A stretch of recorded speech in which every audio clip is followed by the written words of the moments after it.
तिथीनुसार श्राद्ध करणारे अथवा एकादशीच्या दिवशी ज्यांचे पूर्वज दिवंगत होऊन गेले आहेत असे अनेक लोक असतील ज्यांना एकादशी तिथीला आपल्या पितरांचं श्राद्ध करायचं असतं, परंतु एकादशी असल्यामुळे सोबतच या दिवशी व्रत उपवासही करायचा असतो, ज्यात भात असतो निषिद्ध. आता काय करावं? एकादशीच्या दिवशी तांदळाची खीर सेवन करावी की उपवास करावा, किंवा मग श्राद्ध दुसऱ्या दिवशी करावं? व्हिडिओ अखेरपर्यंत जरूर पहा. एकादशी बाबत बोलायचं झालं तर 17 सप्टेंबरच्या इंदिरा एकादशीच्या व्रताने मोठमोठ्या पापांचा नाश होतो आणि नीच योनीत पडलेल्या पितरांना सद्गती प्राप्त होते. या एकादशीला दातण करून तोंड धुवून भक्तिभावाने हा मंत्र उच्चारून उपवासाचा नियम ग्रहण करा. मंत्र आहे: अद्य स्थित्वा निराहारः सर्वभोग विवर्जितः श्वो भोक्षे पुंडरीकाक्ष शरणं मे भवाच्युत.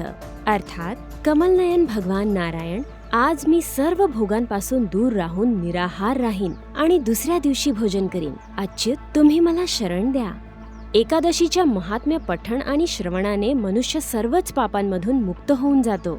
एकादशीची वेळ 16 सप्टेंबर मध्यरात्री 12:24 पासून 17 सप्टेंबरला रात्री 11:41 पर्यंत आहे.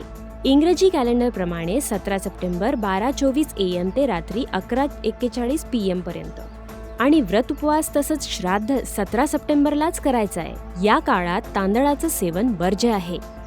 आणि जिथे गोष्ट श्राद्धासाठी खीर बनवण्याची आहे, जी खीर पितरांना अत्यंत प्रिय असते, ती तांदळाऐवजी मखाण्याची बनवायची आहे. ध्यानात ठेवा की श्राद्धाच्या नावाखाली चुकूनही त्या दिवशी भात खाऊ नका.